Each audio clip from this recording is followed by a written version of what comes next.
Good morning and welcome to the second day of this workshop. Yesterday was a great day with many outstanding presentations and many interesting discussions. Today we are moving to a new topic, thermal management, with a cadre of world-class panelists and accomplished moderators. Please don't forget to join us in Gather Town. And please welcome the moderators who will take over now. Moderators.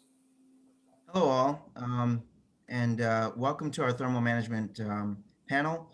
I'm Damena Agonafer, and I will be co-led by Xiaojia, Wang, and Justin Weibel.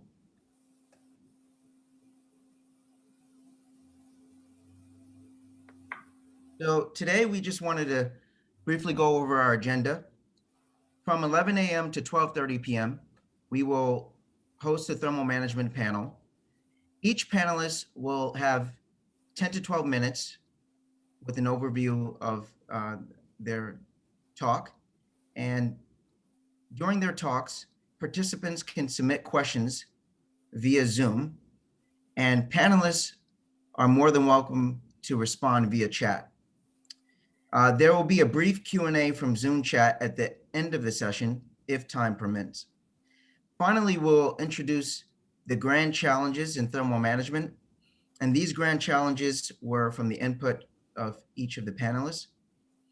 From 12:30 to 1, we will hold the virtual networking and poster presentations in Gather Town. And finally, we will, from 1 to 2 o'clock p.m., we'll have our breakout sessions based on the summary of grand challenges. Today, our panelists include Dr. Sam Graham, Dr. Mark Spector, Dr. Ajit Roy, Dr. Evelyn Wang, Dr. Tim Fisher, and Dr. Sumanta Achitia.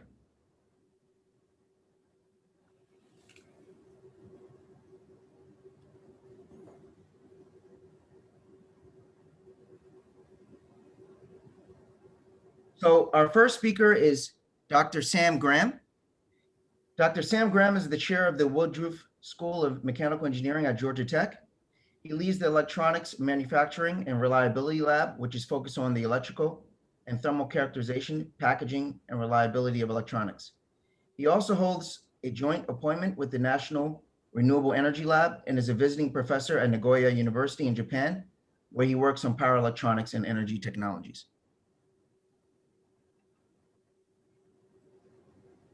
Thank you, Damena. I'm going to go ahead and take over the screen sharing, if that's okay. Absolutely.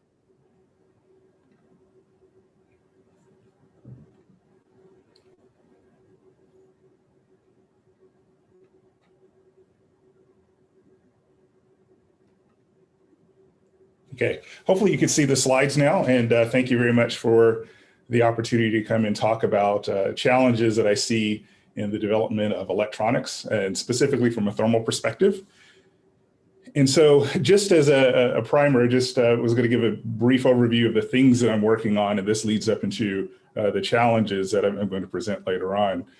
So our group does focus a lot on wide bandgap semiconductor technology, so things that have a bandgap on at least on the order of 3 eV and larger, so gallium nitride, algan, gallium oxide, and we really try to focus all the way down to the device level, trying to understand how heat is being generated, how that structure of the device itself can be manipulated in order to help with the heat dissipation in these devices. So these may be lateral devices, vertical devices, power devices, RF devices, and we've also done optoelectronics. In addition to that, we do quite a bit with thermography. So doing things like high speed thermal reflectance, so that way we can measure the transient response as shown here with 100 nanosecond timescales in these devices, using Raman spectroscopy, as well as gate resistance thermometry in order to build different ways to do in situ characterizations so we can understand how the device is responding under different, say, thermal loadings, as well as thermal management solutions. In addition to this, we look at things that are not traditionally seen that you typically see, let's say in silicon electronics, where we're actually looking at neuromorphic computing, where we're looking at not only electron flow, but ion flow. And so this will create filamentary type devices that are being used sort of in these neuromorphic cases. And the issue of the ionic flow has not only a electrical bias dependence, but there's also something called thermophoresis. So the gradient of the temperature will actually impact the way these ions move. And so it actually dictates how you see some of these instabilities that you sort of see in these ID characteristics of the devices. And so we try to build all this together to have a better understanding of the model of how to put the architecture together to actually create the set and reset in these devices. And then finally, I want to mention that we're also into power electronics packaging. So here, we're not looking just inside of the device, but now we're looking more broadly into what is the device actually sitting on? How do you move the heat from the device all the way into the heat sink or into the cold plates, things like this. More traditional thermal management architectures that you might see, but now we're trying to move those thermal management solutions as close as possible to these devices so we can make very, very high density architectures that will be needed for small form factor power devices that you'll see in the future. So if I had to start talking about some of the future needs, one of the things that we clearly see as we're starting to develop a lot of these materials like the wide bandgap devices, and some of this has also gone into other architectures or other types of materials that we're seeing coming into the semiconductor space. There's a lot of promise that you'll see from the electrical side, and there's this development, and we oftentimes see that heating is a problem, and so then the thermal solution is often solved separately. What we need, in my opinion, are better device models. So that way we can do the co-design up front. And so as we move into new materials, there's a dearth of material properties. There may be some new functionalities. For instance, one of the things that we see in some of our wide bandgap devices is our piezoelectric effects. And these piezoelectric strains will actually impact the carrier density, which then feeds back onto the joule heating. And so having these kinds of models that you can put this together up front will then allow you to predict the electrothermal responses. And so oftentimes we have a temperature limit that we're designing to, but using these kinds of technologies where we have these improved thermal models, we can then design to the device requirements or to the device response, and not necessarily design the thermal solutions to a temperature limit. And I think this gives us a different level of intelligence when we put these systems together. This is going to be important for emerging power, RF, as well as optoelectronic devices. It will allow us to design devices for harsh environments. And then it will also allow us to manipulate new device architectures. As we see, as we try to integrate thermal management solutions inside of the die, we have to make sure that those devices are going to operate properly. And a lot of times it has to come back to the modeling that we utilize to start analyzing different thermal solutions. The other thing that I see is that as we start moving from those individual devices, so if we're going to go to, say, a gallium oxide or an algan or another type of material that we're going to build HEMT or FinFET out of, next thing we have to start looking at is, well, how does this actually fit into a system? So we may look at something like a battery charger, which here we're able to reduce the size of it by going to gallium nitride. So this very small form factor device, but it's actually sitting inside of a system. And so what we want to be able to do is have the ability to go through what people are pushing now towards our thermal solutions for digital engineering, where you're not only taking into account the device architecture, but you feed in thermal, electrical properties, mechanical properties, as well as things like degradation rates. And so then you can then start building and analyzing how you might build and architect a thermal solution that fits inside of a larger objective, which is performance, but also over a given lifetime. And so this is sort of an emerging area that you're seeing where people are moving towards these kinds of architectures or these digital architectures in order to start analyzing and then doing optimization around. And I think there's a lot that we can do in our community in terms of developing the proper thermal properties, as well as understanding thermal solutions, compact models, those kinds of things that fit into these architectures for these advanced systems. The other one that I want to point out, which is very near and dear to things that we're doing, is really trying to understand the role of advanced manufacturing. And so again, as we start to play around with thermal solutions, there are things that we can do to integrate the cooling systems with the devices or with the electrical system overall. And we're starting to see some advancements as we start moving to things like additive manufacturing. And I know a lot of us here in this community are starting to see some of those applications in terms of heat sink technology, cold plates. But one of the things that we're also seeing right now is the integration right at the die level, where now we can actually go through and use things like surface activated bonding to take two semiconductors and put them together in a manner where you cannot grow them. So this gives us an entirely new toolbox to integrate heat spreaders with die that you can't do through a growth method. However, the technologies that exist in these areas of putting things together in heterogeneous integration, different types of semiconductors, indium phosphide, gallium nitride, HBTs versus HIMPs and HFETs. All of these things are different technologies that we can put together by piecemeal, but there's a higher level of integration that we can utilize by understanding advanced manufacturing and how that may help us do this integration. So I'm very excited about where this is going, but there's a lot of research that is needed here. Again, analyzing the heat transfer enhancement features that you can put inside of cold plates for single phase, two-phase flow, all the way down to the die level using various semiconductor processing techniques. So with that, I'd like to go ahead and well, just one more thing, just end here, just with packaging solutions for wide bandgap devices. We have to develop new levels of heat transfer enhancement materials.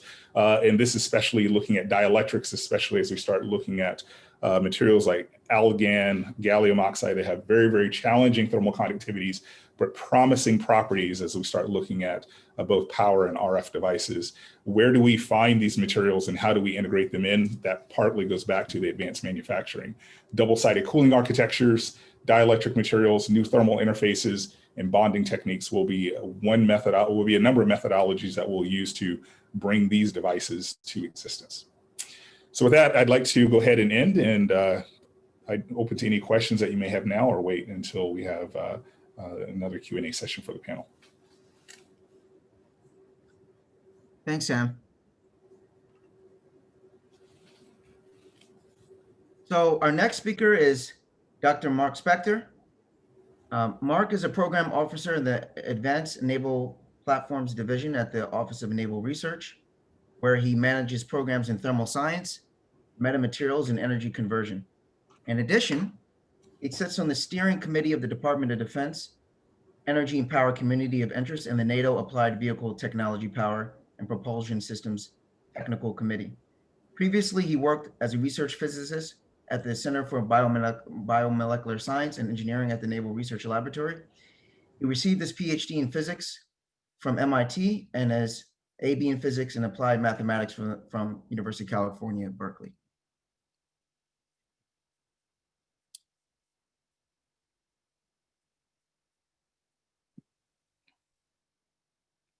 All right, can you hear me and see my screen, Damena? Yep, okay. Good morning, everyone. So this talk's gonna be a little different than some of the others because I'm gonna talk more from a programmatic perspective about ONR and the thermal science and engineering program at ONR rather than specific research areas that I'm directly executing. So I appreciate this opportunity to dialogue with you. And just as a reminder, you know, the Office of Naval Research operates a little bit different than the National Science Foundation in that we are a mission-driven organization, and our mission is to provide technology and support of our warfighters, and particularly the U.S. Navy and the U.S. Marine Corps for ONR. And so we look at things a little different, and we get our demand signals about future opportunities and challenges by looking down the road at future military capabilities. So I just threw this quick slide on. I think this is everybody in this audience is familiar with it. But you know, thermal management means different things to different people, and there's a lot of different areas that we work at ONR across. For example, thermal barrier coatings for gas turbine engines, and thermal signatures and stuff. But I'm going to focus today on electronics cooling primarily, although I do also support work in the area of HVAC technologies. But really, we view thermal management as one of the critical enablers to many of the future systems coming onto our military platforms, from high energy weapons to high power radar systems. So this is just an example of a future naval warship. We call it the electric warship vision, where we move to an all electrified, if you'd like, a hybrid type of platform, where the power that traditionally just goes to drive the ship through the propellers is now available to be distributed to other loads like high energy lasers, electromagnetic railguns, or high power radar systems. So we're doing a lot of studies now looking at as we move toward this direction. We've already have in some of our current platforms moved this way, but we're moving more and more in the future. What's the correct type of power to use and power distribution, and also what's the best way to cool these systems. We do have the advantage of sailing around in a nice heat sink, the ocean, but at the same time, locally acquiring the heat and transporting through the ship and rejecting it into the ocean, often with some sort of lift through an HVAC system, is challenging. And so I'm involved in a lot of studies and modeling and system analysis to support these kinds of decisions for future platforms. In fact, the cooling system on a ship and on all military platforms I'm familiar with is the largest integrated system on the ship. And electronics loads, which traditionally in the past have been very small fraction of the cooling load, is now 60% or even larger of the total AC load. And we run into constraints primarily from the size and weight of these systems that are preventing us from putting more powerful systems shipboard. So we often look at things primarily from a size and weight, but also a power perspective as we move to more densified power systems. So all these systems, our current sort of roadmap, our systems in the sort of megawatt power range for radar, for laser systems. That's the power going in. And often these systems share common attributes that they're usually 20-25% efficient, meaning that's the amount of energy radiated out of the laser or the radar system, and the rest is heat that has to be dealt with. The other thing that's emerging is many of these loads are very transient in nature. They either run in a sort of stochastic manner where the power levels fluctuates in a random form, or they are pulsed on and off like a laser system. And so many of the traditional approaches to designing cooling systems are based on a steady state heat input. And then when you apply this to the dynamic system, you end up with thermal solutions that are way oversized for the problems. And so can we understand from a dynamic performance the best way to minimize the size and weight of the cooling system and also to optimize its performance? So for example, a lot of the two-phase correlations we're used to applying are the experiments that have gone into those have been very carefully designed to be steady state nature. But we've recently found that if you dynamically ramp the heat load, you see quite a bit different heat transfer when you're looking at boiling work, for example. The other attribute is that the cooling systems require a lot of power. Often 20% of the overall power for the system, for the overall system, is going into running the pumps and associated elements of the cooling system. So we're involved with efforts to develop models of these and reassess the best way to cool some of these large loads on future ships.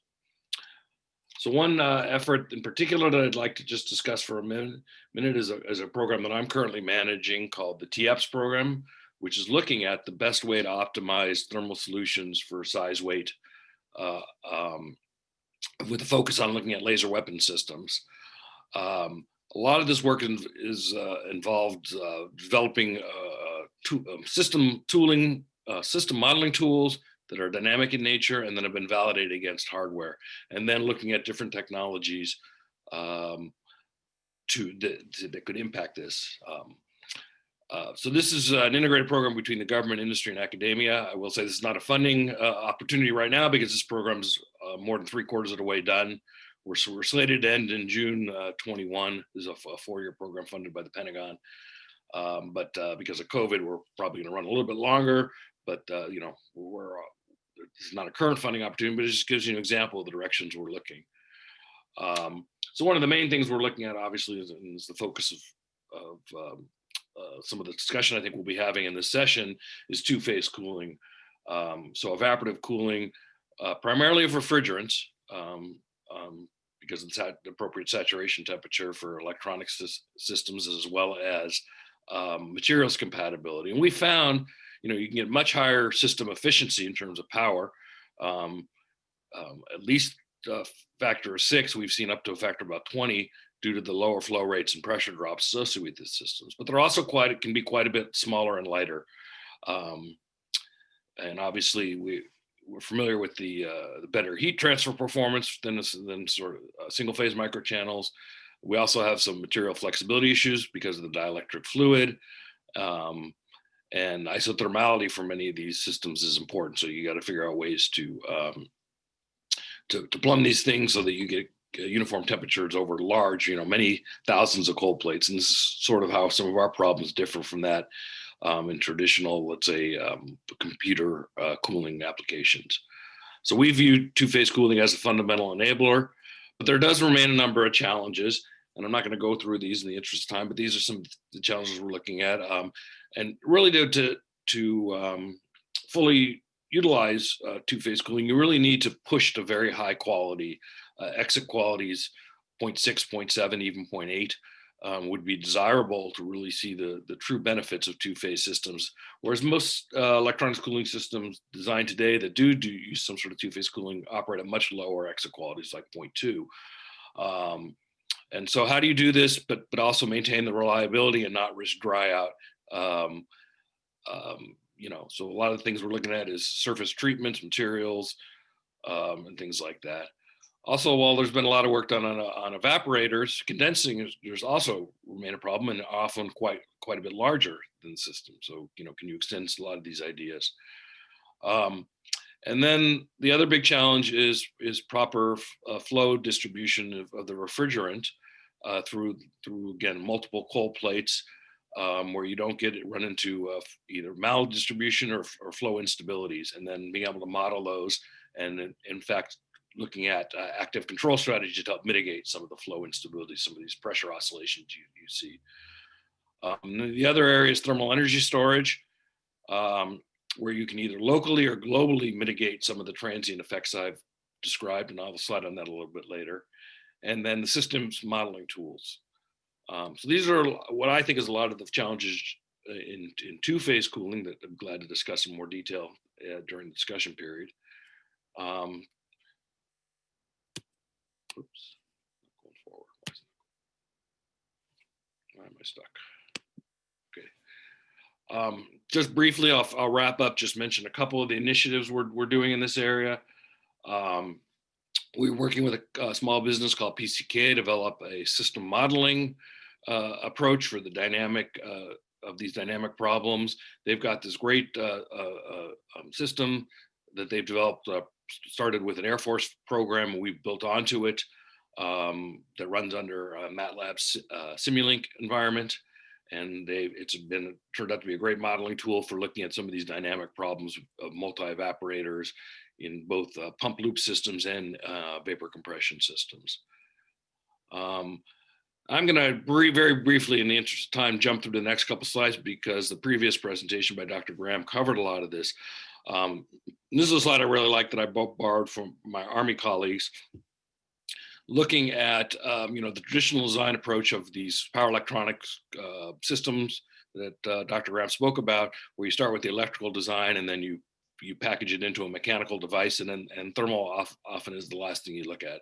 And this just doesn't work anymore as you come to the higher power densities enabled by wide bandgap materials like gallium nitride.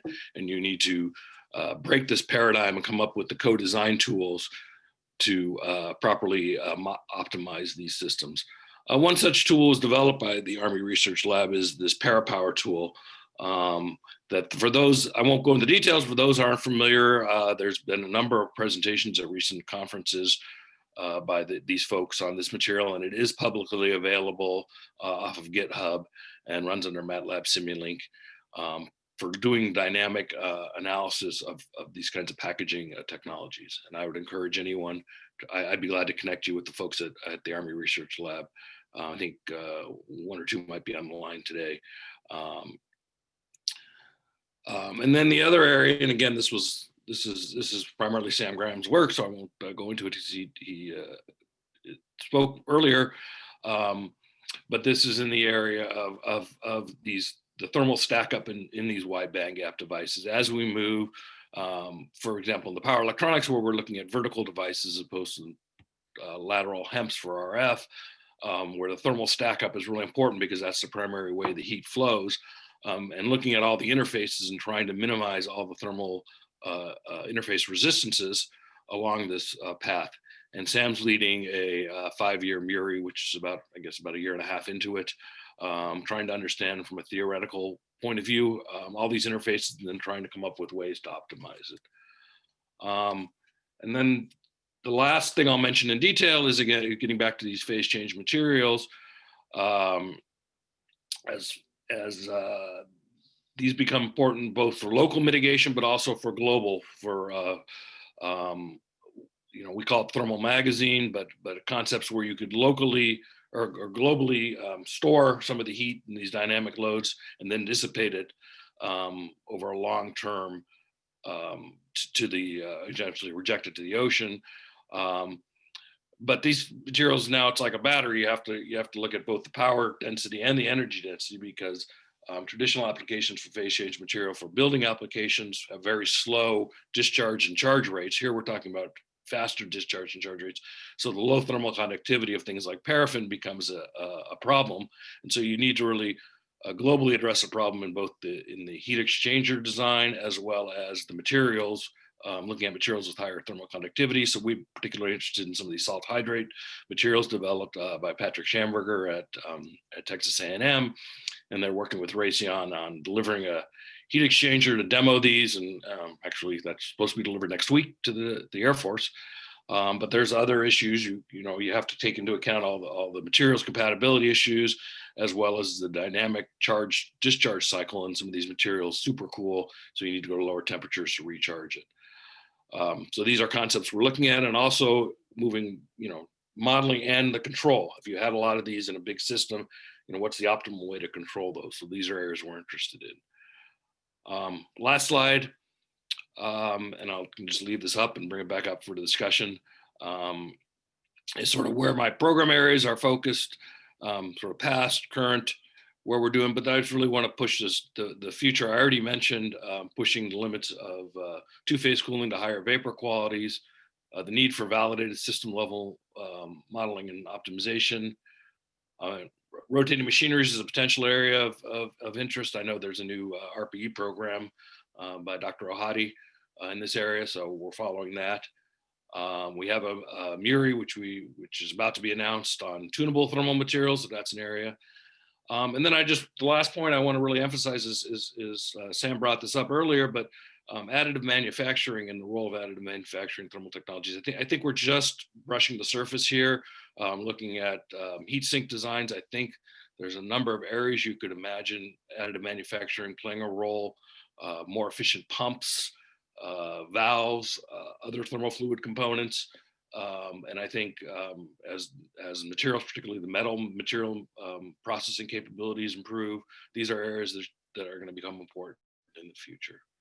So I'll wrap up here. You can read the conclusions, and we'll answer questions in the chat later. Thanks, Damena. I'll stop sharing. Thanks, Mark. Our next speaker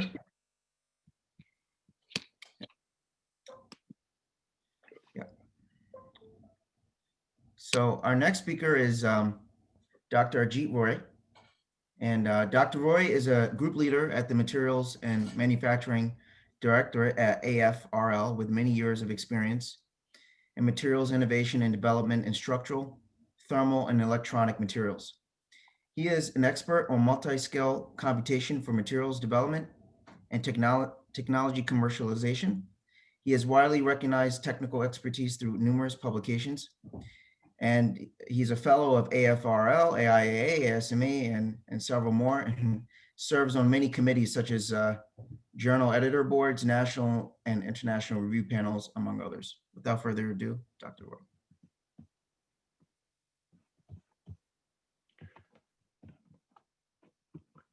Can you hear me? Hello? Yes, we can hear you. Okay, thank you. And thank you all the organizers for having me in this panel. With respect to our previous panelists, Sam and Mark, I'm going to talk about from Air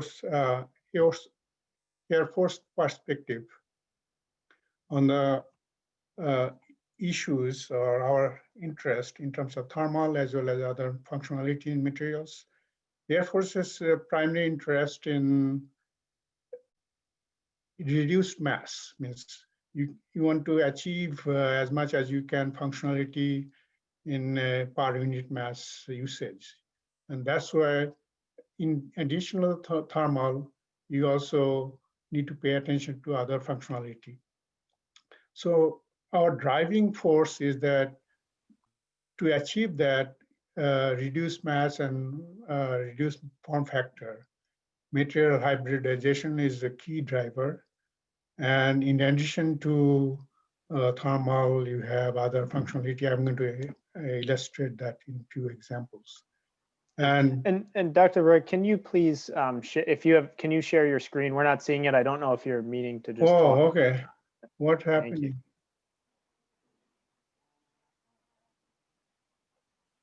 So you should have a share screen button at the bottom. It's an upward facing arrow. And if you click on that. Yeah, I saw that. And if not, we will pull up your presentation and share on your behalf. Why don't you try for a minute? Do you see now?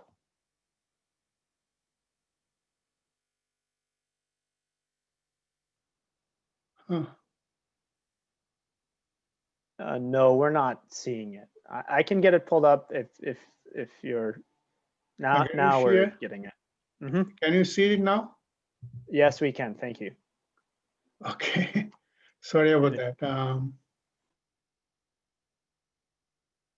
Let me see. So let me, I'm going to give a few examples. One is electronics for munitions, like electronics that undergo high impact. And hence you need strain resiliency and also flexibility. There's a need for thermal as well as other strain resiliency and maintaining electronics properties and so forth. I'm going to show some power electronics example for materials solution and thermal and other functionality. Then future, Sam talked about memoristor, that I'm going to say a few words. What are the driver in terms of materials innovation for low power electronics, high data output and so forth. And another new area is evolving is composite repair. These are different type of repair. It's a thermoset, it's laser assisted repair, which has a lot of potential, and the need for fundamental science in terms of thermal as well as materials hybridization.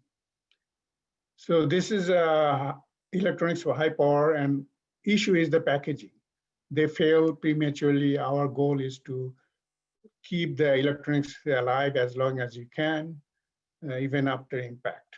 So there's a need for strain resiliency as well as other functionality like maintain electronics transport characteristics. And when you stretch too much, then there's a local hotspot generates, and that's where thermal becomes a big part of it. So in terms of metal hybridization, one concept we are looking at is if you have nanomaterials mesh. And one way of do that, key issue is that junction of this mesh.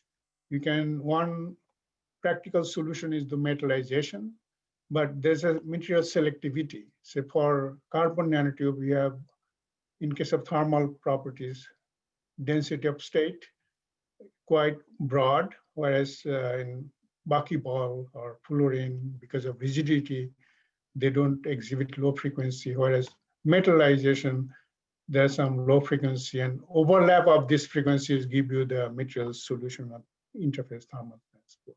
And hence you see that titanium or copper does do better than the gold or aluminum and so forth.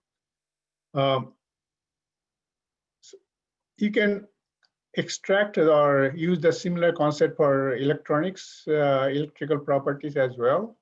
And we have seen that you can do material selectivity, for example, titanium and compared to silver.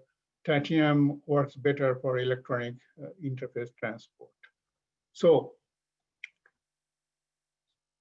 material hybridization is a way we feel that you can do, say, adapt material functionality, not only thermal, but other functionality that you desire in many applications.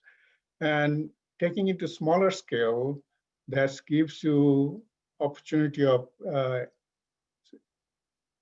mass functionality, extracting functionality, reduced mass, and that's the form factor we are talking about, in smaller size and shape. So other example, I'm going to show a power electronics. And power electronics, there's a desire for putting sensors in, say, engines, component, and so forth to make it autonomous or health monitoring. But problem is that these sensors fail prematurely. For example, our recent data shows that if you put sensor in thermal environment and thermal cycling, so minus 50 to 200 degrees Celsius, it fails in 100 cycles. But our goal is to keep it alive about 50,000 cycles and so forth. So failure happens is a materials issue. And you see that for power electronics devices, if you look at the packaging, the interface between, say, directly bonded copper to the heat spreader is combination of different materials, but failure happens because of a mismatch of thermal expansion properties and other materials, elasticity, and copper, alumina is the interface that fails. So one approach we can envision is that why can't we do material hybridization? But now I want to touch on future work, Memristor that Sam talked about. It's a new way of looking at this, like an emulate how you can come up with a crossbar Memristor technique that people are trying. Is some thin film oxides or other phase change materials between two electrodes, and you apply some bias and look at the hysteresis. The challenge is to the reliability of this concept, and the way to monitor is to have high off and on ratio, means off state to on state, quite high to maintain the reliability, and also high frequency. That will enable massive data processing. So there were issue in this case is to say, if you consider metal oxide thin film, like hafnium oxide and similar oxide concept, the way it works, oxygen migrate through defects or grain boundary. And you need to have a way of determining this migration state, oxygen migration state, and hence the memory state, the resistive state of these materials, and get the analog version of this transistor behavior or synaptic behavior. The challenge in this case is that not only thermal, is ion migration, and also control of the materials morphology in thin film.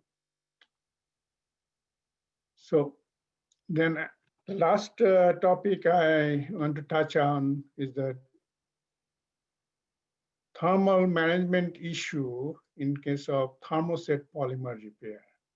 In this composites, everyone is aware of thermoset is not repairable, but there's a new type of polymer evolving. It's called bit trimmer polymer. It has two TG, means one is low temperature, is like typical thermoset composite polymer. But if you heat it up further, the bond reconfigures and hence a new bond forms, and then you can recover the original properties. But challenge is in this bond formation, this is called TV, higher temperature transesterification. The bond formation kinetics is slow. Unless you accelerate that process, is not viable technology. How do you go about doing it? That brings the issue of bringing local heating, means phonon energy, through laser, means photonic source. And one concept you can visualize is you put graphene nanoplates distributed in the polymer, and those are, say, coated with plasmonic element like a gold. And when you heat it with laser, this photonic energy and interaction with conversion with phonon, then transfer or the energy converts from plasmonic energy to phononic energy. And challenge is that this phononic energy, means thermal energy, needs to be distributed through the medium in a manner that each and in a local manner such that that molecule gets the energy to do the bond formation and trigger the mechanism. And there's two ways. One is say catalyst, but catalyst is not fast enough to make this connectivity happen, but you need thermal energy as well. So challenge would be distributed thermal energy available to the medium so that these particles, say gold coated graphene, are distributed in the medium with a interspacing around close to the phonon mean free path. Those are the challenges you have. And if we can do it right, there's a big payoff in terms of, if you look at the survey of composite repair need for the community, not only DoD, but also commercial sectors. And you don't have to go through the expensive labor of taking the parts out. You can do the in situ repair, and it will save lots of labor cost as well as materials. And people envisioning that will save billions of dollars. So with this, I like to make the point, just from Air Force perspective, there's a push for not only one particular functionality, but multi-functionality materials development, and our push for accelerated technology development. And that to go there, you need to go to small scale, but you need to adapt or connect atomic properties, atomistic properties to mesoscale to have a design tool that practitioners can adapt and use. And growth area for thermal management is for hypersonics, directed energy that Sam already talked about, and also MARC and electronics for extreme environment. With that, I like to close. Thank you. Take any questions.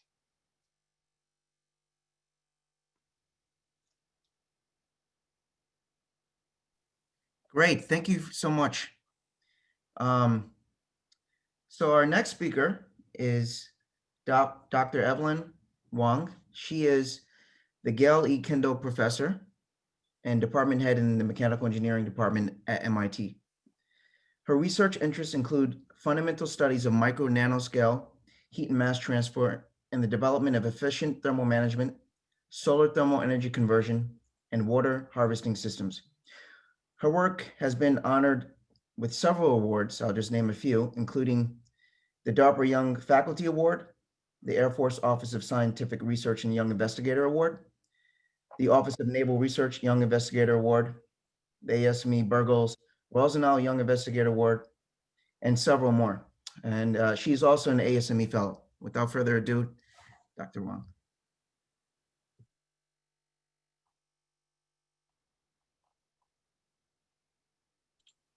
Thanks a lot, Damena, for that introduction. And I really appreciate all the organizers for organizing this, I know, ambitious workshop, which I know you spent a lot of time on, considering the challenges of COVID. So thank you for that. I think it's a ripe opportunity for us to brainstorm all together within this community.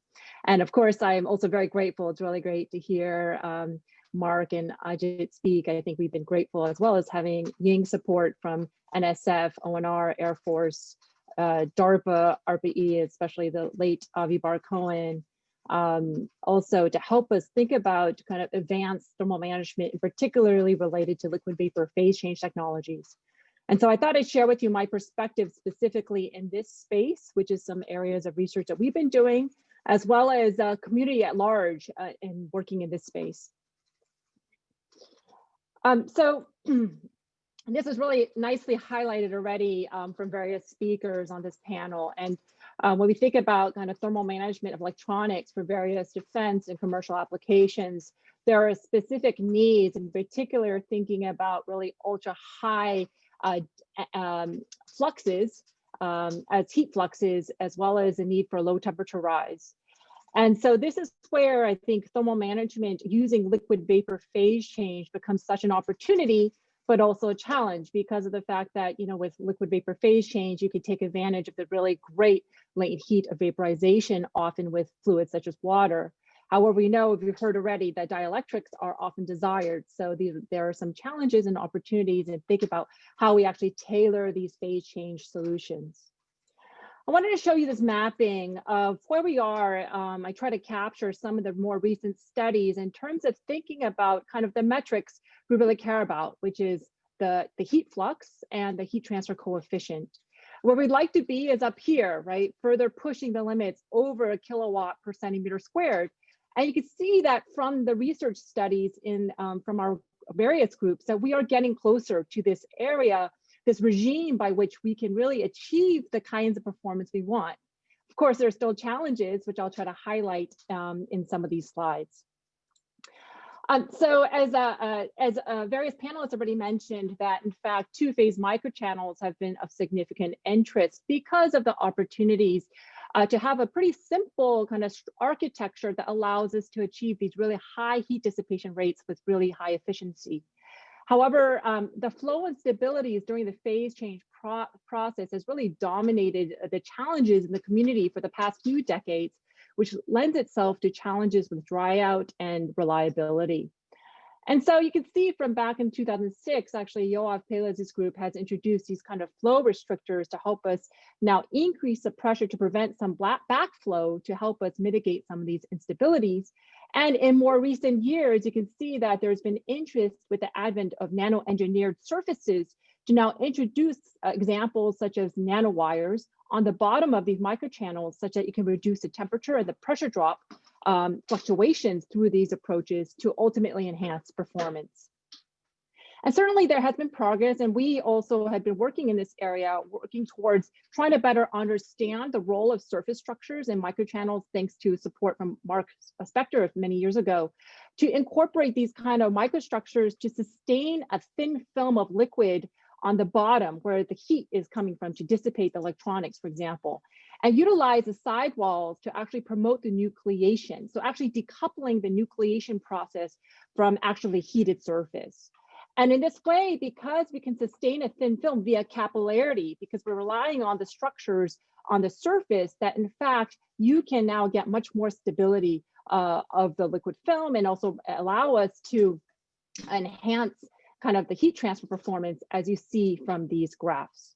So certainly there are opportunities ahead in this, and in recent years, you can see there have been even more exciting approaches that have been reported. For example, on the top, this is from Ken Goodson's group, where they've been able to integrate these diamond microchannels with heat spreaders that allow us to not more efficiently kind of spread the heat across the substrate, and also having these kind of porous layers that are conformally coated on these diamond microchannels to promote much more efficient and high performance boiling heat transfer. You can see here that they've been able to exceed through this process of over almost 1,300 watts per centimeter squared with a reasonably low temperature rise.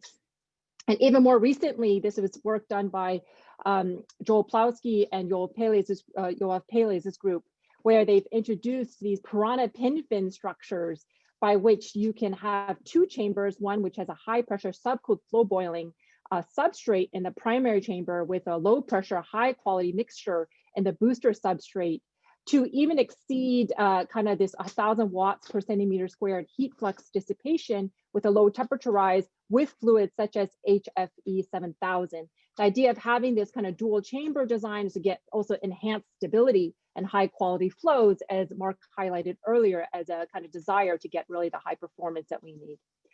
So these are kind of examples of, I think, the directions of two-phase flows and microchannels and the opportunities I think it presents. Of course, with boiling, there are always challenges because the modeling aspects are extremely challenging, and there are some aspects that cannot be controlled. And so I think the other exciting approach ahead is really coming back to think about really thin film evaporation, so without bubbles. And we know that in boiling processes themselves, when we think about the thin film region near the three-phase contact line of the bubbles, that's actually where a lot of the heat transfer, the effectiveness of this process actually happens, in this thin film region. And so certainly there also has been work in trying to pursue areas by which you can incorporate various types of structures and kind of biporous type structures where you can kind of take advantage of capillary wicking forces as well as a kind of extended surface areas to enhance thin film evaporation.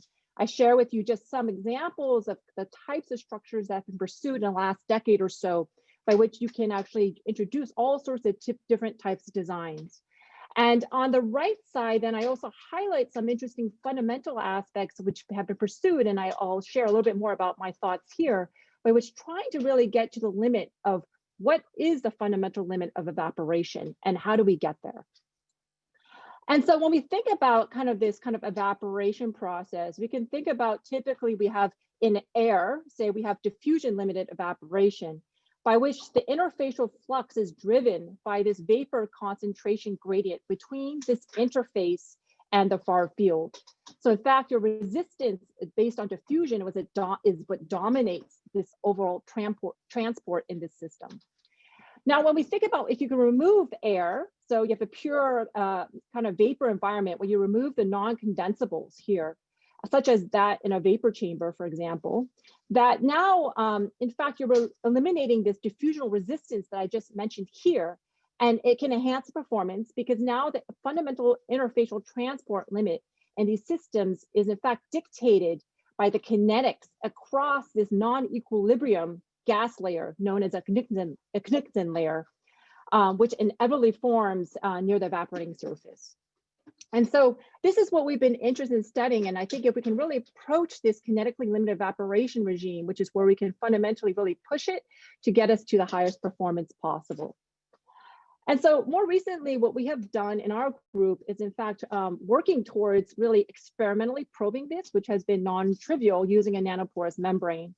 But however, through this approach, because we can minimize all the other resistances and get really close to a measurement near the interface, we've demonstrated experimentally an important relationship between a non-dimensionalized flux as a function of the driving pressure. And in fact, this kinetically limited evaporation is dictated by this pressure ratio here, and which is also validated using direct simulation Monte Carlo, solving the Boltzmann transport equation. And you can see here now, because of this relationship, we see that in fact, we see that there is this figure of merit that comes out that allows us to understand how to further push the interfacial heat transfer coefficients, because it scales with this figure of merit, where rho is the density of the saturated vapor, US is the speed of the vapor sonic speed, and this is the enthalpy difference between the two phases. And so this lends itself to thinking about designs of kind of new evaporation processes if we're thinking about this kinetically limited evaporation regime. And we can think about this being kind of a figure of merit that allows us to think beyond water, where you can see refrigerants such as R245FA or pentane can be more desirable in this strategy of kinetically limited thin film evaporation. And so what I show you, in fact, is work that we have done in recent past. This is supported by DARPA with Avi Bar-Cohen, by which we've been able to realize now this kind of nanoporous membrane type device by which you actually, it's suspended with these kind of microfluidic channels by which you rely on evaporation off of these nanopores to now access the kinetically limited evaporation regime, because now you're minimizing the rest of the resistances in the network, so that this is the dominant resistance. This interfacial resistance is actually what dominates this system. And you can see here that in fact now it does indeed favor these low surface tension, high volatility liquids such as R245FA or pentane. And it serves as a new paradigm in thinking about device designs that allow us to achieve kind of the high performance in this kinetically limited evaporation regime. I want to go back to a point though, when we think about kinetically limited evaporation, what are these kind of fundamental limits? Of course, I would be remiss if I don't talk about the accommodation coefficient when we think about what molecules actually are actually, when it condenses, actually accommodates onto the surface or actually gets reflected. And we know that accommodation coefficient strongly influences the heat transfer as we kind of approach this fundamental limit. When I show you this plot again that I showed from our experiments, we look at this normalized heat flux and normalized as a function of this kind of driving pressure, that we know that this plot here where everything kind of just kind of collapses one curve, you can see from the model, which is in the dotted line, it's based on a particular accommodation coefficient of 0.3. And if you change the accommodation, of course, the performance will be different. And so accurate modeling really requires understanding of this accommodation. So more fundamentally at the molecular level, I think there are still opportunities ahead. I know this has been a topic that has been of significant debate for many years, but I'd like to still highlight the fact that there are new opportunities for us to really revisit this problem. And so you can see here in literature that often from the molecular dynamics perspective, often you think, especially for water, accommodation should be close to 1. But we know that for the experimental, it's really all over the place in terms of what the accommodation is based on various studies. And so this discrepancy is important because we need to resolve what are the reasons for this discrepancy, understanding how do we actually really quantify it experimentally. And there are many experimental challenges, but we believe there are opportunities where we need to develop experiments that can be really sensitive specifically to the accommodation coefficient to precisely measure kind of the temperature at the liquid vapor interface, since we know the accommodation is a function of temperature, and how to mitigate some of the contaminants, because we know contaminants also affect this accommodation coefficient. So that's one opportunity fundamentally. The second, I think, is more at the microscopic level, but I think when we think about phase change, we still do need metrology tools to have higher spatial and temporal resolution. And I just give you a couple examples. I know there's been others that people are pursuing of what we've done in our group, where we've recently developed a phase-enhanced scanning electron microscope technique using environmental scanning electron microscope. And while there's been a lot of interest in the community for phase change, especially with condensation, to utilize this to help us understand what's happening using an environmental scanning electron microscope, the contrast and resolution is usually challenged because of the higher pressures we have to operate. The idea here is really to utilize kind of processing of the images by which you can in fact now look at the phase information of the electron wave such that we can enhance the image contrast and resolution. You can start to see that when you can't actually resolve nucleation sites on the surface, you can really use this phase enhanced imaging techniques to help us now pull out where the nucleation sites in this case are. The other is thinking about other approaches that maybe exist, but adapt them in new ways. So for example, we've used micro-Raman as a way to help us now look at closer to the three-phase contact line of evaporation off of micropillars. And this may lend itself to opportunities in understanding more kind of the microscopic behavior of phase change that can be also correlated with models that we develop. And finally, at the device level, I think there are many opportunities ahead. I think a lot of the devices that I've shown from our group as well as others are relatively complex and difficult to fabricate. However, when we think about pushing the limits of phase change and really getting the high qualities, especially with evaporative devices with thin films, we really need to engineer these kind of devices in a more controlled way, such that we can get this kind of stable type solutions with high performance. So I highlight just a few examples of various fabrication techniques. This is done by Yunjin Wang's group at UCI. This is from Ken Goodson's group, and as well as Joanna Eisenberg's group, to show that there are ways to develop scalable methods that can be lower cost, to develop these kind of multi-scale, multi-layer pore structures that could enable really the kinds of devices we seek to push really the evaporation limits. And think about in consideration of what kind of materials can enable us to get high thermal conductivity, which becomes also very important, and mitigate kind of the contamination issues and have sustained kind of performance. So these are just my thoughts. I think there certainly are many opportunities ahead in this space. I know it's been a topic that many of us have researched for many, many years, but I think there's still a lot of ways to go for us to get them to be able to then insert them into defense technologies and needs or commercial applications as well. So thank you very much. Thank you very much, Evelyn. So our next speaker is Dr. Tim Fisher. He is the John P. and Claudia Schauerman Endowed Chair in Mechanical and Aerospace Engineering at UCLA. He joined UCLA's Department of Mechanical and Aerospace Engineering in 2017 after spending 15 years at Purdue School of Mechanical Engineering and several years previously at Vanderbilt University. He is the founding director of the Center for Integrated Thermal Management of Aerospace Vehicles, supported by the U.S. Air Force Research Laboratory and leading industrial members. His research has included studies of nanoscale heat transfer, carbon nanomaterial synthesis, energy conversion and storage, materials and devices, and related computational methods, ranging from atomistic to continuum scales. Without further ado, Dr. Fisher. All right, thanks, Damena.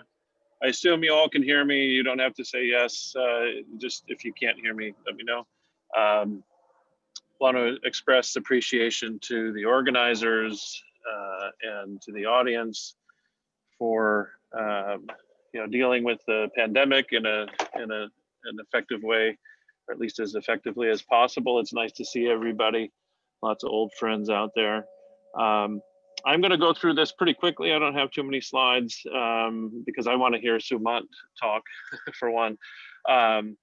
But I'm going to go through a bunch of things today, kind of speed through. And if there's anything that I go over too fast, just let me know. I'm going to talk first about multiple scales. Actually, there's a nice thread in the chat about this. And so I want to kind of define what I mean by scales. I always think from the bottom up.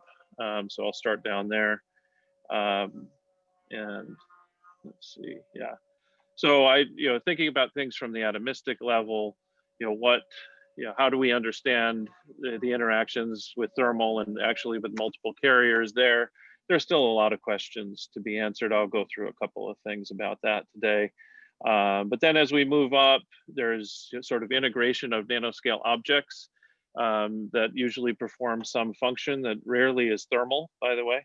We're always sort of the garbage people of technology, right? Somebody else does something really cool and they make a lot of heat and we have to deal with it.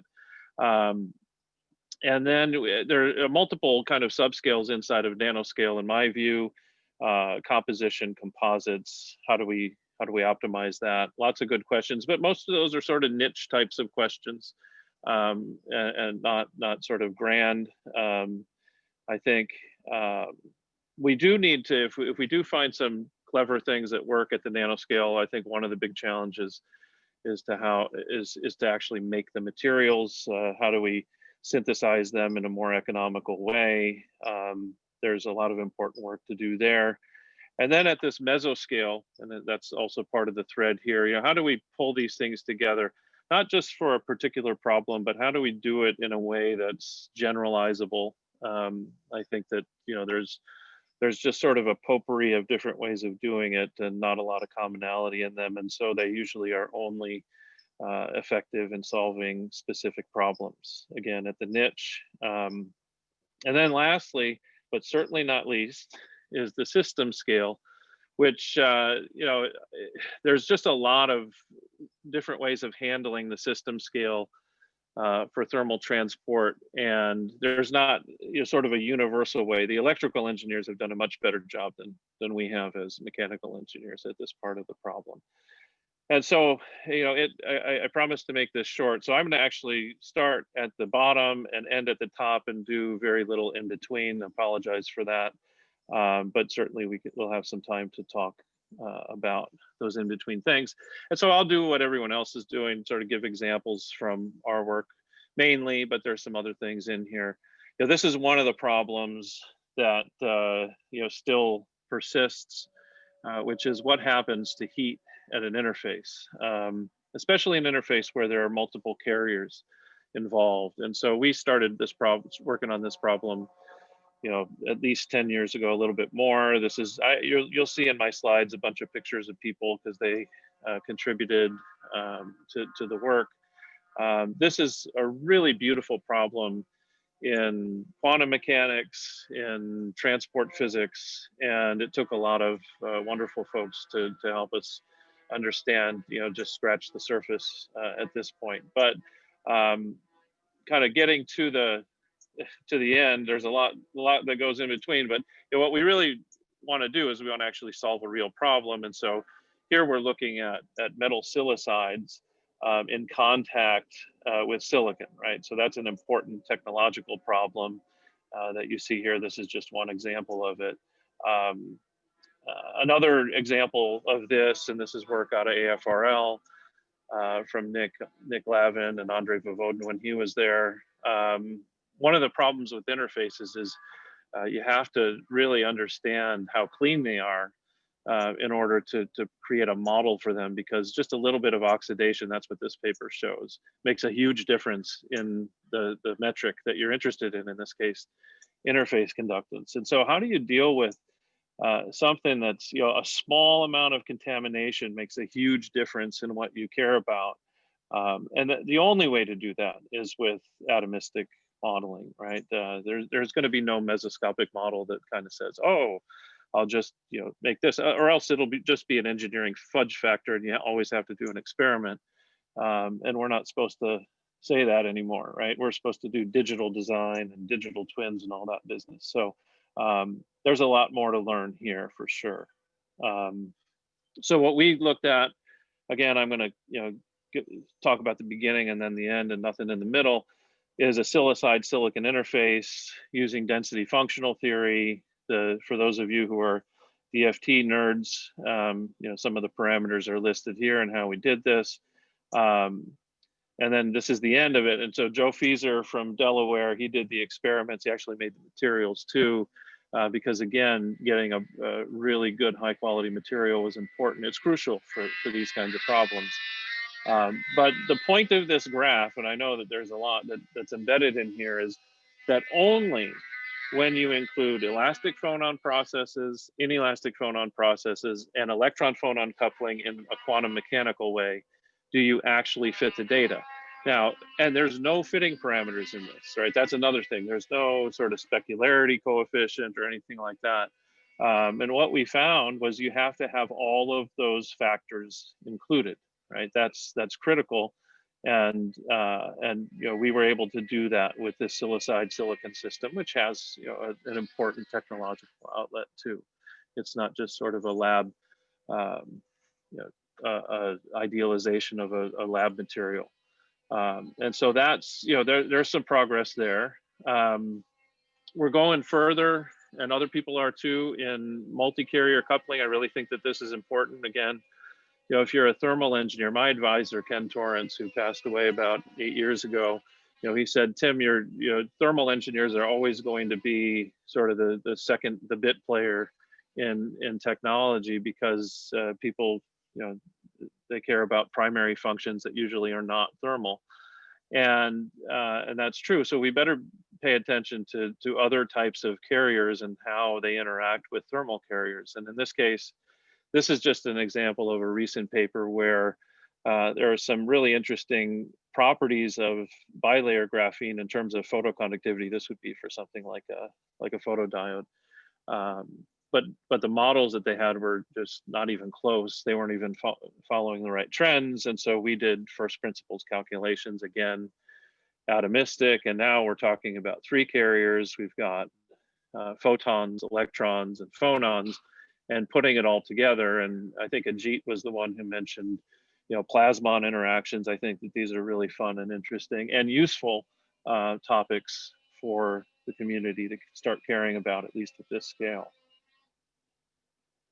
All right, I told you I was going to sweep through all of the middle scales and just get to the large scale. So now you go to the system scale. And, you know, again, these are all the students that have worked on this. Most of these folks are back at Purdue. In my Boilermaker days, I still go Boilermakers. But when you go to the system scale, you know, one message of this slide is you need a lot of people, right? So it really takes a village to study these kinds of problems. And I've been blessed to be able to work with a lot of fantastic folks. So today, and I'm particularly interested in aerospace systems, the thermal system looks like this, right? You've all seen these kind of coolant flow charts and P&IDs, and they look fairly standard. This is not like the garden variety. Even this has some dynamic control elements, thermal storage devices, if you can see my cursor, but it's still pretty standard. This, you know, you take a picture of this and take another one from 50 years ago and remove the thermal storage, they look pretty much the same.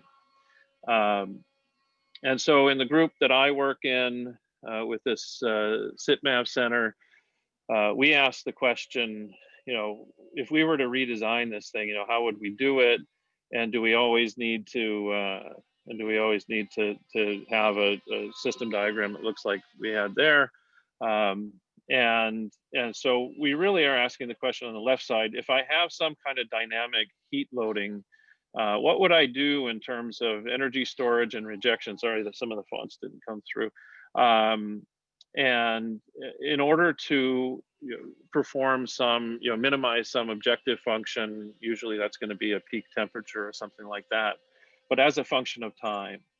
And so that's the fundamental question. An example, again, this is a cartoon, but in this, if you look at these things, where would you put active thermal control? I think that one of the messages that I'd like to convey most is that that thermal people should look at electrical engineers and what they've done with non-equilibrium and high transient transport processes and say, how could we do something like that to make our systems more nimble, right? Usually the response of a thermal engineer to dealing with a transient is actually to make it less nimble, right? You slap a big slug of copper onto something and you increase its thermal mass, right? And I think that that's usually not the right answer anymore, especially if you want to keep things lightweight, of course.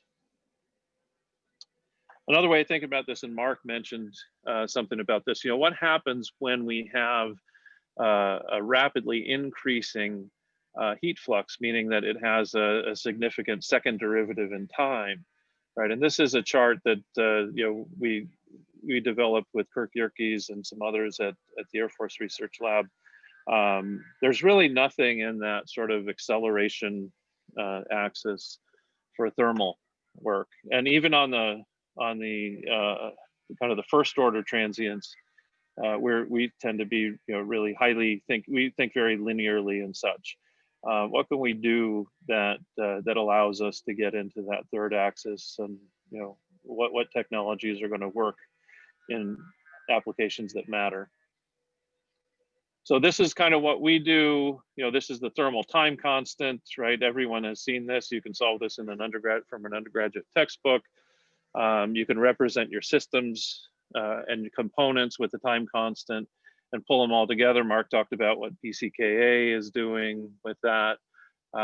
There are a lot of other, I think, things that are out there that are ripe for using this kind of approach, new simulation tools, things that get beyond maybe even using some things, sorry for a buzzword, so buzzword warning here, machine learning, things like that. I think there's a lot of good opportunities there. Here's an example of something that, you know, we've talked a lot today about phase change. And, you know, I don't have a long history in phase change research, but I do ask the question, maybe it's good that I don't, because when somebody like me looks at the boiling research community and says, you know, what else could be done? And there's all these problems that have been identified today. You know, one of the things that I thought about was, well, you know, when I learned thermodynamics, we learned that in order to get something to boil, you know, you have to change the temperature or change the pressure. And almost all of the work in boiling heat transfer and thermal management deals with how temperature affects boiling, temperature and heat flux. But what about pressure, right? Pressure is kind of lonely out there. We all kind of just think that you know, pressure is something to manage passively, and then you've got these backflow problems with microchannels. But what about being more active with controlling pressure? There's lots of little microcontrollers now that are easy to implement. What about doing that? So this is just some early work that we've done on flash boiling. And to make a long story short, what's going to happen here is we're going to actually pre-flash this methanol, and it's going to come out through the two sides here, the bottom left and bottom right. There's heat sources underneath here. And our objective was to flatline the heat source. So it's actually going to flash early. It's going to take up some of the thermal latency, kind of pre-cool. And then the heat sources come on, and you'll see that the temperatures barely change of those heat sources. So people who do optoelectronics really like this a lot. So here the chart is running. The thermocouple locations are color coded.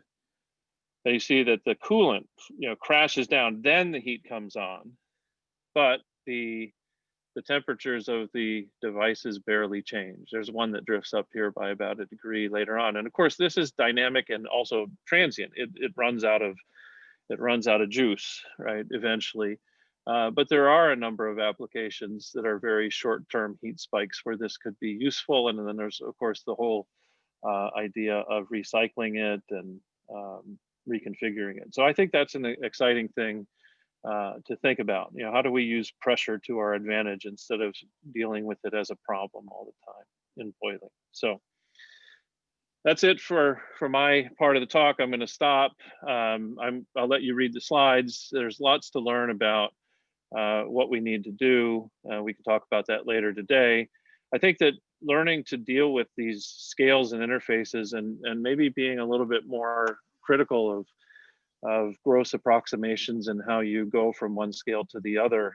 I think that that's a good idea, to be, you know, a little bit less inclined to sort of hide our lack of knowledge in engineering fudge factors, which is a lot of what I see in this multi-scale world. So with that, I thank you. Here's a picture of our faculty at our faculty retreat. You can tell we have some very, very young faculty members. And with that, I'll be happy to take questions or listen to Sumant. I can't wait to hear him talk. So thank you. Tim, thanks very much. So our last speaker is Dr. Sumanta Acharya, who's currently a professor and department chair of Mechanical Materials and Aerospace Engineering at Illinois Institute of Technology in Chicago. His research activities are centered around computational and experimental heat transfer, fluid mechanics and combustion, with an application which focuses on gas turbines and heat exchangers. Professor Acharya was awarded the 2015 AIA Thermophysics Award, the 75th ASME Heat Transfer Division Medal, and the 2011 ASME Heat Transfer Memorial Award. He served as the chair of the Heat Transfer Division at ASME from 2016 to 2017. Without further ado. Hi, hope you all can hear me, right? So I'm going to talk. Again, I want to thank the sponsor, Professor Ying-Sun at NSF, and the organizers, Xiaojia, Zulin, and John, for doing this very timely workshop.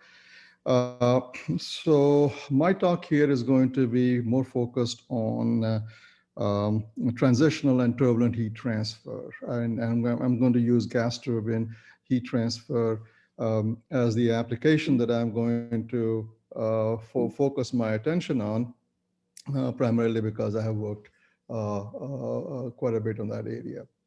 But the lessons that I'm going to talk about can probably be applied to other areas, for example, in heat exchanger and in single phase electronics cooling and other applications where you're dealing with transitional and turbulent flow regimes. I presume not everyone is familiar with gas turbine, so I'm showing you a cutaway section of a gas turbine here with a combustor and the first stage turbine. And the challenge here, of course, is the exit temperature from the combustor exceeds almost 3,000 degrees Fahrenheit, which is well above the material limits of the nickel alloy blades. And so you have to actively cool these blades. Everything blue here is coolant air from the compressor. And for modern engines, nearly 20% of the compressor air is used for cooling. So it's a lot of air that's used for cooling represents a source of loss, and therefore design engineers are quite actively engaged in ways of minimizing this cooling or maximizing the thermal load. Much of the design is based on data obtained from lab scale, and obviously in lab scale you cannot do experiments under these conditions, high pressures and high temperatures, so the experiments are done at fairly idealized conditions, or from model-based simulations. The problem is these model-based simulations are quite inaccurate. And therefore, most design engineers will use a safety factor in doing the cooling design. Again, that represents a loss. And this is where the field had been stuck for a number of years. But more recently, at least in the last decade or so, we have the ability to do high fidelity result simulations like direct numerical simulation and large array simulations, perhaps not for these kinds of conditions and not for these geometries, but certainly simpler geometries. That gives us an opportunity. And then with recent advances in machine learning and artificial intelligence, that gives us an opportunity to examine these data sets to potentially improve these model-based calculations, which are then used for design calculations for engineers. And that's going to be the theme that I'm going to push, basically to use these physics-based simulations to not only understand the physics, but translate the physics into usable models. As I mentioned, that these ideas and these practices can then be used in other applications and heat exchangers, electronics, etc., where single-phase cooling is used. So again, just to talk a little bit more about this turbine cooling problem. Again, for those of you who are not familiar with it, this shows a first stage vane that is actively cooled. You see all these hundreds of film cooling holes. The flow field is obviously quite complex with transition from laminar to turbulent, with all these coolant jets being injected into it, with these corner vortices and passage vortices. So the flow field is quite complex. What the turbine designer is typically interested in is an accurate description of the surface temperature, or the non-dimensional surface temperature, which is represented by this quantity called cooling effectiveness. And there's a lot of experimental data, as I mentioned, under lab scale conditions, which has looked at this experimental effectiveness as a function, for example, of this blowing ratio, which is the velocity ratio multiplied by the density ratio. And there's a wealth of data here that is well correlated, and this is what is commonly used in design calculations, except that this data is under idealized conditions and may not scale to realistic conditions of a turbine, of an actual operating turbine. So there is uncertainty there. And again, as I mentioned, model-based calculations, you can look at predictions for a single jet in a cross-flow and the complex flow structures. Model-based calculations don't do a good job in predicting these kinds of flows, and therefore there is significant uncertainty there. So in terms of physics for these problems, there's still a lot of work to be done. For example, in this kind of a flow, you have this laminated turbulent boundary layer transition, and although transition has been studied quite a bit, particularly flat plate boundary layer transition, there's still no reliable models for transition that have been developed. And there's no real good understanding how effects like free stream turbulence, although there have been papers on this topic, and particularly under these conditions where other effects like rotation, secondary flows, wake crossings are present, compressibility shocks, boundary layer shock interactions can be present in transonic situations. And so there isn't a very good understanding of these effects on boundary layer transition and turbulence. So there's a lot of issues that need to be studied there. But the opportunity over the last decade or the last few years is the fact that we are able to do now resolve simulations. We have the computing capability, again, not for these kinds of situations, but perhaps for simpler situations, an uncooled vane or a row of film cooling holes. And then the recent emergence of machine learning, AI, neural network, these kinds of techniques to be able to mine these simulations for developing reduced order models, improved turbulence and transition models. So work is being done in this area, perhaps not directly for this kind of an application and perhaps not yet resulting in models that are directly usable, but there is where the opportunity is. The industry is also quite excited about things like digital twin models. I think you heard Tim mention this. And in this particular context for aerospace industry, it is quite a promising concept where people are looking at CFD combined with feedback from a component or a physical model to refine or to estimate the behavior of the engine or a component. And of course, again, 3D metal printing has been mentioned, 3D central laser manufacturing, or other such technologies, which gives you the opportunity then to look at complex cooling designs, including internal cooling, which traditionally have been limited to rib turbulators or pin fins because of the manufacturing techniques. But now with 3D printing, you can remove those limitations and use optimization techniques to optimize the internal cooling geometries, not only from a manufacturing perspective, but also from a cooling perspective, and look at the opportunities they present. And again, some work is going on in that area, even for turbine blade cooling, and potentially you may hear some of this in the talks in January. So again, I'm going to focus right now to give you a state of the art for where we are with predictive methodology and the opportunities ahead. So just looking, as I mentioned here, we really can do the calculations, either model-based calculations or high-fidelity calculations for geometry like this. So we look at a simpler configuration, just a row of film cooling holes or an uncooled vane, for example. And so let's looking at a row of film cooling holes, the question we ask ourselves is, are the model-based calculations good enough? And here I am showing you the surface temperature distribution, the cooling effectiveness. These are experiments here, and these are 3 model-based calculations. One set of data here, a second set of data, where again, these are the model-based calculations. These are the centerline cooling effectiveness. This is span-wise cooling effectiveness. And you can see that these model-based calculations are grossly inaccurate, a factor of 50% to 100% in certain cases.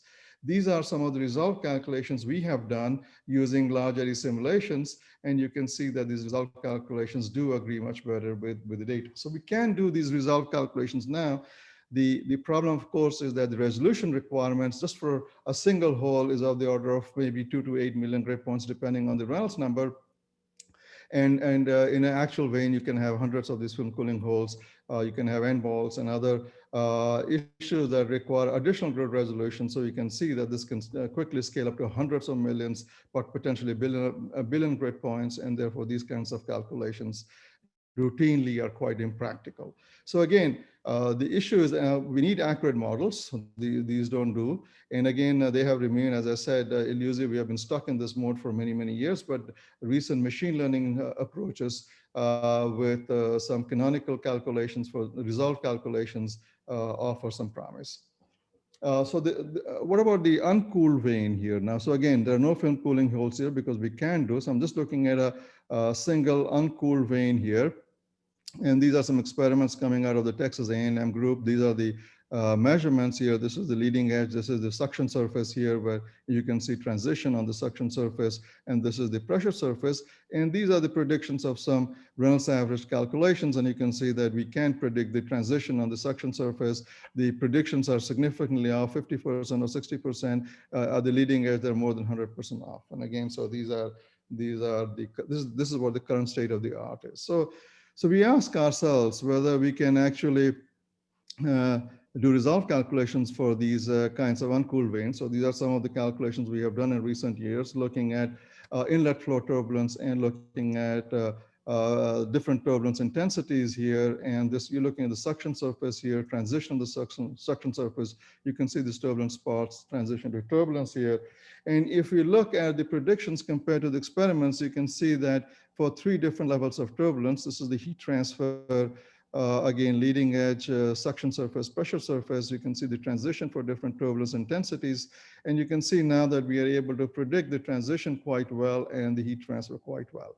But the problem is, even at a Reynolds number of about 500,000, we are using nearly 200 million grid points. And of course, for realistic calculations, you may have to go to a higher Reynolds number of the order of 1 million grid points, and these grid resolution requirements scale with the Reynolds number.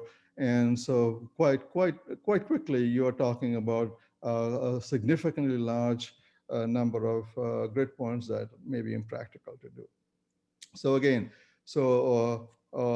in terms of what the potential opportunities are, it is in terms of using this wealth of data that we can get from these physics-based calculations, we have to develop models for transition and turbulence. So I mentioned again about studying transition to turbulence. And again, I mentioned for flat plate boundary layers, a lot of work has been done, but again, developing models that we can use for in model-based calculations for transition are still elusive. And so I want to give a shout out to this recent paper from John Lienhardt's group at MIT. He presented this in 2019. I think that the journal paper probably appeared in 2020. And he's looking at flat plate transition and transition turbulence on a flat plate going from laminar to turbulent transition. And this is the transition regime for different levels of free stream turbulence intensity. So he's taking the Churchill's equation, which combines a correlation for the laminar. I think we have about 1 more minute left. Thank you. Okay, so and then turbulent and then basically these are fitted constants. But again, these rely very much on the start of the transition, the different free stream turbulence levels for which has different values here. So again, my point here is that this data on this is quite elusive and missing, and the opportunity therefore remains in how we capture the physics into usable models for transition. So I want to, and this is also, I mean, I want to mention this NASA 2014 workshop. They came out with the CFD Vision 2030 paper, where they say the single most critical area in CFD simulation is the ability to adequately predict turbulent flows and boundary layer transition. And they point out the difficulties with existing models and the opportunities with big data analytics, machine learning, and artificial intelligence with resolved calculations. So I want to just give a pointer to 2 different recent activities. And again, work has been going on, and I just picked these 2 because of our interest in modeling transition and in film cooling. So these are focused on that. This is a paper from Duraswamy at Michigan and Paul Durbin at Iowa State. This work was done at Stanford though. And they are looking at developing intermittency models, which are used to predict transition and turbulence. And what they have done is they've introduced a discrepancy function between a true quantity. It could be surface heat transfer, it could be surface friction. They've looked at surface friction and the model data. And they have used intermittency as a control parameter, and they've used an optimization algorithm to minimize this difference to develop the true intermittency. And then they use machine learning to develop, using this true intermittency map, to develop the source term for the Rance equation. And then this source term using machine learning therefore improves the intermittency calculation. And you can see the calculations here for in this blue dotted line, which are their predictions using this machine learning model. And you can see how well it predicts this transition process. Paul Durbin and his group, Julia Ling, etc., have been looking at film cooling, again, trying to develop a map between a resolved calculation of the thermal diffusivity and some postulated parameters from Rance calculations that, that this thermal diffusivity depends on. And they've used a random forest algorithm for the machine learning tool here. Here they've used artificial neural networks. And again, you can see the results here. The experimental data, these are the LES calculations here. These are the calculations from our traditional Rance model, and these are the machine learning calculations. So again, you can see the potential promise of this approach here. Dr. So, yeah, I'm basically going to conclude here, basically saying that we are at a point here where we can do resolved calculations, and the traditional model-based calculations are inaccurate, but we can potentially use these resolved calculations and emerging machine learning tools to improve models. So I'm going to stop here. Great, thank you so much. And I think that concludes all of our talks. And so I think perhaps Xiaojia, would you like to? Yeah. So here we're just going to. I don't think we have so much time to go over these grand challenges, but I think we'll leave them here. And these are based from all the speakers, input from all the speakers. And so these talks will. Some of these grand challenges we'll be discussing during the breakout session.